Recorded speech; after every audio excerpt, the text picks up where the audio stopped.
امام ابو حنیفہ کہتے ہیں کہ 25 سال میں وہ دادا بن سکتا ہے. 12 سال کی عمر اقل بلوغ ہے اور اقل حمل 6 مہینے ہے. تو 12 سال کی عمر میں اس کی شادی ہو گئی، گرما گرم لڑکا تھا، 6 مہینے میں بچہ بھی ہو گیا. اب وہ بھی باپ کا بیٹا جب 12 سال کا ہو رہا تھا اس کا بھی بچہ ہو گیا. تو 25 سال میں وہ پہلا والا جو تھا وہ دادا بن گیا. یہ علیحدہ بات ہے کہ بعض لوگ 40 سال میں بھی ابھی دولہے نہیں بنے، یہ ان کی قسمت ہے. آئی سوال آ جاتے ہیں یہاں نکاح کے وقت، ہم پوچھتے ہیں کتنی عمر ہے دولہے صاحب کی؟ جی ماشاءاللہ آپ کی دعا کی برکت سے 30 سال. واہ بھائی بہت تھوڑی عمر میں شادی ہو رہی، یہ بہت کم عمر ہے. یہاں لڑکی ماشاءاللہ آپ کی دعا کی برکت سے 25 سال. اچھا جی ماشاءاللہ، اللہ سب کے رشتے صالح فرمائے. نکاح ہو گیا جی. 5-6 دن بعد یہاں آ جاتا ہے، او جی تھوڑا سا نکاح فارم ذرا ہاں تیار ہے لے جاؤ. نہیں نہیں نہیں لینا نہیں ہے، تو تھوڑا سا اس میں ذرا کریکشن کرنا ہے. کیوں بھائی؟ وہ میری جو عمر ہے نا میرے خیال سے وہ 45 سال کر دے، اور وہ جو گھر والی کی عمر ہے نا میرے خیال سے وہ 40 ہی کر دے. خیر تو تھی کیوں؟ او جی لوگ بیٹھے ہوئے تھے، سب سن رہے تھے، زیادہ عمر نہیں بتا سکتا. میں نے کہا سلیمان علیہ السلام نے صحیح کہا ہے.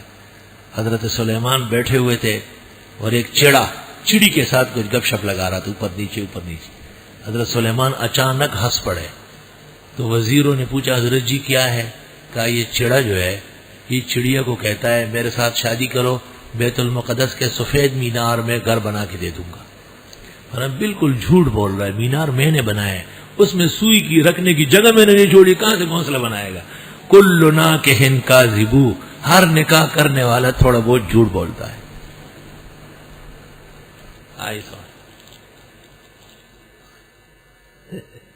اللہ اکبر، توبہ توبہ. نکاحوں کے اندر دستور بنا ہوا ہے غلط بیانی کا. اے میرا لڑکا فلاں جگہ جا رہا ہے، وہاں ملک سے پیغام آیا، ایسے ویسا کچھ بھی نہیں ہوتا، تاکہ لڑکی والے دھوکے دھڑاکے میں آ جائے. آپ تو عکس معاملہ ہے، لڑکے والے ان سے پتہ کرتے ہیں. استغفر اللہ استغفر اللہ. نکاح پڑھ رہا تھا، میں نے کہا مہر کتنا ہے؟ کسی نے کہا 25,000، کسی نے کہا 5 لاکھ. آپس میں تو میں ہونے لگی. درمیان میں ایک بوڑھا آدمی بیٹھا ہے، وہ مجھے کہتا ہے مہر سے کیا کرنا ہے؟ میں نے کہا مہر کے بغیر نکاح منعقد نہیں ہوتا، مہر ضروری. کہتے ہیں کچھ بھی لکھو. میں نے کہا میں کیوں لکھوں، میں ادا کروں گا کیا؟ تو پاگل ہے تو مجھے ہی پاگل سمجھ رہا. مہر خاون لکھوائے خاتون والوں کی خوشی سے، انہوں نے ادا کرنا ہے، انہوں نے لینا. ہمارا کام تو نکاح پڑھنا ہے سنت، ہم مہر مقرر کیوں کریں؟ مجھے کہتے ہیں مہر ہے کیا چیز؟ میں نے کہا خاتون کی عزت کا بدل ہے. تو مجھے کہتے ہیں اچھا مہمانوں کے ہاں تو 32 روپے آٹھانے ہے، تو یہ خاتون کا بدل ہے. ہاں میں نے کہا پھر کہیں اس کا راز آپ کو معلوم نہیں. میں نے کہا جتنا مجھے معلوم ہے تجھ جیسے 2 کروڑ آ جائے وہ نہیں جانتے. تو کہنے لگا یہ خاتون کی عزت ہے. میں نے کہا ایک بات کہتا ہوں، یہ حال والے خفا ہو جائیں گے. خاتون تو فری دے رہی تھی، شریعت نے کہا کہ ٹھہرو تھوڑا سا آپ کو لے کے دیتے ہیں. کہ میں نے یہ کہا سارے ہنس پڑے. میں نے کہا وہ تو فری فنڈ میں بھی دے رہی ہے، شریعت نے کہا ٹھہرو ہم نکاح کرتے، زنا کی ضرورت نہیں ہے. اس لیے نکاح کے اندر مہر کا تقرر شرط ہے کہ اس کی عزت اور شرف کا بدل ہے. اقل قلیل 10 دراہم عند الحنفیہ، اور 1 54 عند الشافعی، اور زیادہ سے زیادہ 1 سونے کا ڈھیر. سونے کا ڈھیر. ایک نکاح ایک سندھی کا میں نے پڑھا، 50 لاکھ مہر مقرر ہوا. 5 کے روز اخبار میں آیا کہ نکاح ڈسمس ہو گیا، دونوں ایک دوسرے سے ناراض ہو کے کیس دائر کر لی. غلو اور شدت کا معاملہ ہمیشہ ادھورا رہتا ہے. مہر اس قدر ہو کہ خاون دے سکے اور اتنا کم بھی نہ ہو کہ خاتون کی عزت نہ ہو. 32 روپے آٹا نے تو 100 روپے کی مرغی جو ملتی ہے وہ انڈا نہیں دیتی، کٹتی.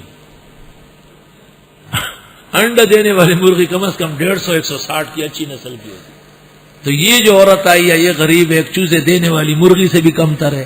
یہ تیرا انصاف ہے؟ 32 روپے آٹا نے 32 روپے 8 آنے اس وقت کا مہر ہے جب 33 روپے کے 52.5 تولے چاندی ملتی تھی.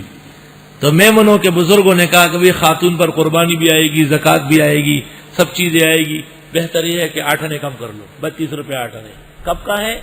جب 33 روپے کے 52.5 تولے چاندی ملتی تھی. اب 52.5 تولے چاندی 6,000 کی ہے، 200 روپے کم کر لو، یہ ہو گیا 5,800 روپے.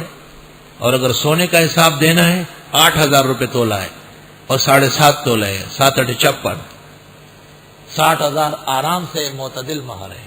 اور اگر اللہ نے توفیق عطا فرمائی ہے یا خاتون کی عزت اور امن آپ اس میں دیکھتے ہیں تو ان کی رضا اور خوشی سے کہے کہ بھئی خاتون کے امن اور اس کی رضا کے لیے مہر بھاری بھر، باقی تو جان تیرا کام جائے. ٹھیک، کوئی کسی کو بے عزت تو نہیں کرتا جس کی بیٹی حوالے کر لے. وہ نیت کر لے کہ مجھے اللہ جب بھی دے گا سب سے پہلے ادا کروں گا. ہدایہ میں لکھا ہوا ہے ان کو اختیار ہے بڑھانے کا بھی گھٹانے کا بھی.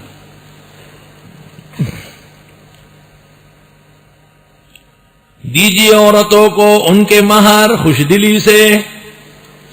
فَإِن تم خوش دلی سے پیش کرو، دیکھا زبردست کام ہے. اب آپ نے دے دیا. فَإِن تِبْنَ لَكُمْ عَنْ شَيْءٍ، پس اگر وہ خوشی دے دے تم کو اس میں سے نفساً کچھ حصہ، فَكُلُوهُ هَنِيًّا مَرِيًّا. قرآن نے یہ ادب بھی سکھایا کہ سارا کا سارا نہ معاف کراؤ نہ لو. اگر وہ دے بھی تو آپ کہیں نہیں، بس آدھا لے لیتے آدھا آپ رکھ لیں. بس کھاؤ سے رچتا پچتا. وَلَا تُؤْتُوا السُّفَهَاءَ أَمْوَالَكُمْ، دینا نہیں کمکلوں کو مال تمہارا. ایک بیٹا ہے نا تجربہ کار، یتیم ہے لیکن احمق ہے، عقل ہی نہیں ہے اس کی. پیسے دے دیں گے سب کے آئس کریم خرید لے گا، سب کی ٹھنڈی بوتلیں لے لے گا، وہ ختم کر دے گا. التی، وہ مال جعل اللہ لکم قیاما، وہ جس پر مقرر کیا اللہ نے تمہاری کارگزاری. قیام یعنی نگران. وارزقوہم فیہا، کھلاؤ اس میں سے یتیموں کو. وکسوہم، کپڑے بھی پہناؤ ان کو. وقولوا لہم قولا معروفا، بات کرو ان سے بات سلیقے کی کہ بیٹے یہ آپ ہی کا مال ہے، مگر آپ چھوٹے ہیں ضائع کر دیں گے، میں نگران ہوں آپ کا. استاد گرامی قدر حضرت مولانا مفتی احمد الرحمان صاحب رحمۃ اللہ علیہ، سلیمان بنوری اپنے کلاس میں اول آئے تھے، دعوت فرمائی. دعوت کے اخیر میں چیخ چیخ کے پھوٹ پھوٹ کے حضرت روئے. فرمایا سب کچھ ان کا ہے، ہم تو ان کے لیے نگران ہیں، خیال رکھنے کے لیے بیٹھے ہوئے ہیں. یتیم بد دل نہ ہو جائے کہ میرے باپ کا مال ہے مجھے نہیں دے رہا ہے. نہیں، دینا ہے، آپ اس قابل ہو جائے. اب کب قابل ہوگا؟ وَابْتَلُوا الْيَتَامَىٰ، آزماتے رہو یتیموں کو.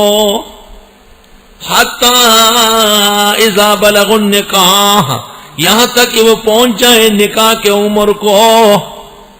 عام طور پر 15 سال میں لڑکا اور لڑکی مفتابی قول کے مطابق بالغ ہوتے ہیں.